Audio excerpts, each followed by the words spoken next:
Bienvenue dans cette cuisine où on va faire le tour de toutes les ondes qu'on va pouvoir mesurer et on va aussi regarder comment on peut agir. La première chose à faire dans une cuisine, ou en tout cas dans l'environnement électrique, ce qu'on va vérifier, c'est la présence de la terre avec le testeur de prise. Et tout simplement, quand on met dans la prise de testeur, on a deux points verts et ça, c'est OK, on a bien la terre. Ce que je vais vouloir mesurer d'abord, c'est quand vous avez un ensemble comme ça, il y a plein d'appareils électriques branchés. On a une machine à laver, un micro-ondes, une cafetière, une bouilloire, un grille-pain. C'est vraiment des choses que vous pouvez retrouver dans toutes les cuisines. Et lorsque tout ça est branché, en fait, ça émet un champ électrique qui est relativement fort. Et ça, on va pouvoir le mesurer d'une part avec ce petit testeur. Donc là, dès qu'on s'approche des appareils électriques, vas-y, approche-toi. Ici, on voit bien que dans la catégorie électrique, voilà, on a des tensions qui sont élevées. Ce qui fait que lorsqu'on est, ici on a la plaque électrique, là on a la haute aspirante, et ici le micro-ondes est branché, ça émet aussi, et ici au niveau de la machine à laver, il y a aussi encore quelque chose. Donc voilà, on va pouvoir mesurer tous ces champs électriques avec ça, mais ce que j'aime utiliser avant tout, c'est le testeur de tension induite, puisque là, on va mesurer ce qui se passe dans le champ environnant. Avec le testeur de tension induite, on va voir ce qui se passe réellement dans mon corps. D'abord, ce que je veux faire remarquer, c'est que je suis sur un carrelage, parce que le testeur de tension induite, il va mesurer ce qui se passe dans l'environnement électromagnétique et face à tout ce qui va être assujetti. Et on sait que la connexion à la Terre, puisqu'ici c'est bien la Terre qu'on a, le téton de la prise de terre, donc le fil noir va représenter la référence de la Terre, et le fil rouge entre mes doigts va mesurer la différence de potentiel entre mon corps et la Terre. Donc je disais, le carrelage, lui, il y a une certaine connexion avec la Terre, puisque on voit que ma tension induite ici est à 800 millivolts, ce qui n'est pas très élevé. Et ce qu'on peut voir, c'est que si je mets ma main dessus, ma tension augmente. Donc si la tension augmente lorsque je touche un appareil, c'est que ma tension est élevée. Et pour voir, regardez ce que je vais vous montrer, comme j'ai des chaussures de connexion à la Terre, il va falloir que je m'isole du sol. Et ça, c'est tout le sujet de l'électroconscience. C'est de regarder, alors vas-y approche un petit peu. Ici, ma tension induite est à 1 volt. Si je touche, ma tension augmente. Et si je me mets debout, la tension redescend.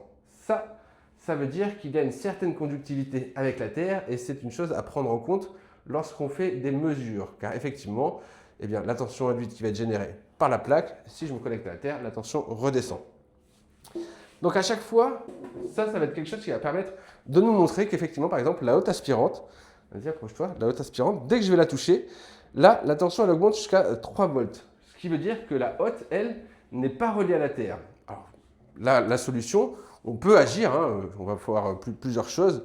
La haute aspirante, on peut utiliser ce genre de petit câble qu'on relie à la Terre, c'est un câble aimant, et tout simplement, hop, dès que je vais relier à la Terre, ici quand je vais toucher, eh bien, le corps va être relié à la Terre et descendre à 0 volts de tension induite, puisqu'on va avoir la haute qui va être reliée à la Terre. Alors pourquoi relier cette haute à la Terre? En termes d'électricité, normalement, elle devrait l'être, et c'est surtout lorsqu'on va cuisiner et qu'on va se trouver devant ici, eh bien, il va y avoir un champ électrique qui va être émis et donc on va voir en pleine figure et ça peut être dérangeant.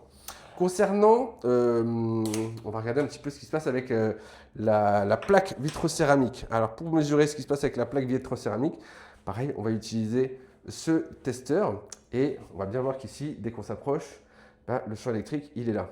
Okay. Comment on va agir sur les plaques vitrocéramiques ou sur les plaques à induction?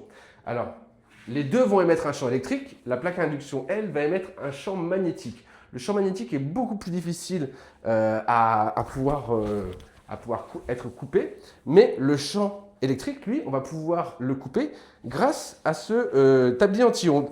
Ici, on a une partie, un tissu anti-ondes, et puis on va regarder un petit peu comment ça va faire écran. Donc, quand on est devant sa plaque de cuisson, on a un champ électrique qui est ici, et si je mets juste le tissu devant, et bien là, ça va revenir dans le verre.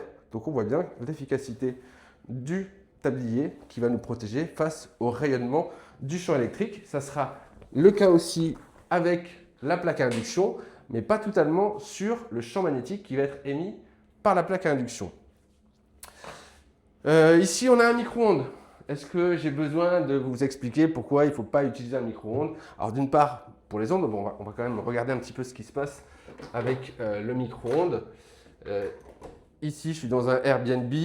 Le micro-ondes est là. C'est des gens qui ont l'habitude de l'utiliser. Et donc, sur un appareil comme ça, à haute fréquence, dès qu'on le met en route, eh bien, on a un pic très fort voilà, qui monte.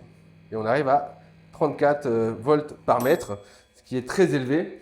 Et voilà, c'est vraiment des hautes fréquences. Il vaut mieux éviter de les utiliser. D'ailleurs, si on devait prendre des mesures, si on a la porte ouverte, on va avoir le micro-ondes qui va générer un champ électromagnétique dans la pièce. Donc si vous le mettez en route, si vous l'utilisez, sortez de la pièce au moins. Mais même si on est à l'extérieur, on peut mesurer qu'il se passe quelque chose aussi. Tous ces appareils électriques, dès qu'ils sont branchés, et ça c'est une notion qui est très importante. Tout appareil électrique qui est branché, c'est comme si vous ouvriez un robinet. Il se met à émettre un champ électrique. Donc la meilleure façon de se protéger des ondes, c'est de ne pas s'y exposer. Donc la meilleure chose à faire, c'est de les débrancher. Débrancher tous les appareils électriques. Et ce qui est important aussi de le faire, pourquoi il faut le faire?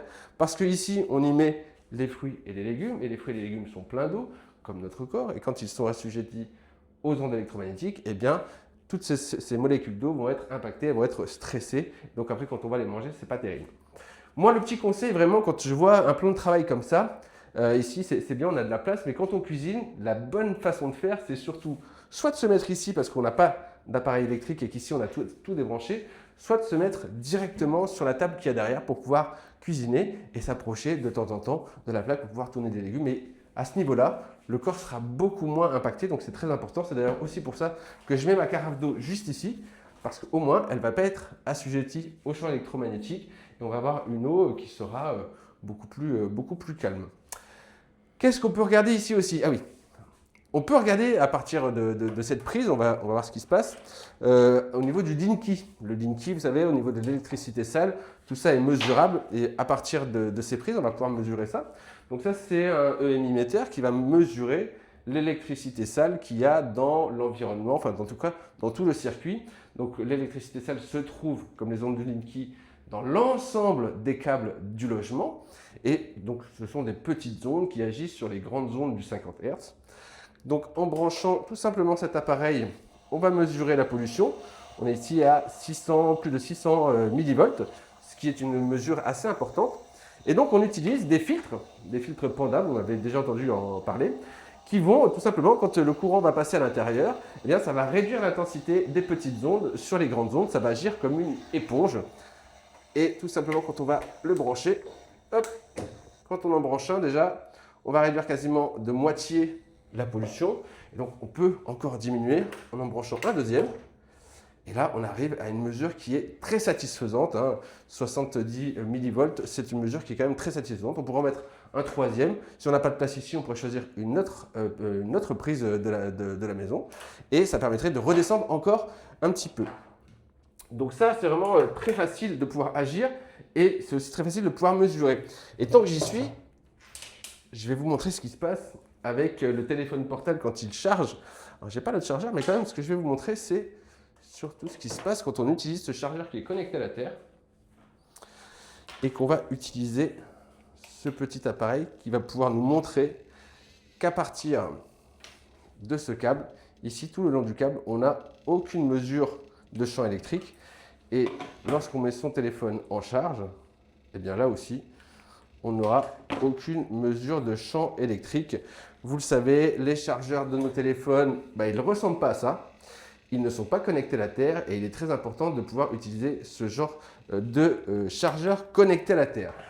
Et donc dans la cuisine, ici, pour récapituler un petit peu, quand vous avez votre environnement, essayez de débrancher au maximum les appareils, de pouvoir mesurer ce qui est connecté à la Terre, ce qui ne l'est pas, de voir qu'effectivement sur un sol où on a une connexion à la Terre, eh bien marcher pieds nus, ça permet d'avoir une certaine connexion avec la Terre, donc ça c'est mesurable. Si c'était un parquet ou un lino, on serait certainement isolé et peut-être qu'on aurait beaucoup plus de tension induite.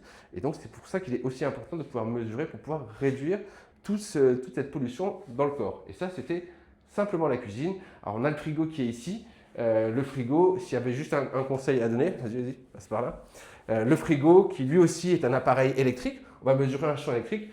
La bonne chose à faire, c'est que si on est seul dans la cuisine, si on déjeune ici, eh bien on aura un champ électrique ici, il suffit juste de se déplacer et là on aura moins de pollution dans tout ça. Donc voilà un petit peu ce qu'on pouvait dire, ce qui se passe dans une cuisine, comment c'est mesurable et surtout en regardant quelles sont les options pour pouvoir diminuer l'intensité de son exposition parce que la meilleure façon de se protéger des ondes, encore une fois, c'est de ne pas s'y exposer.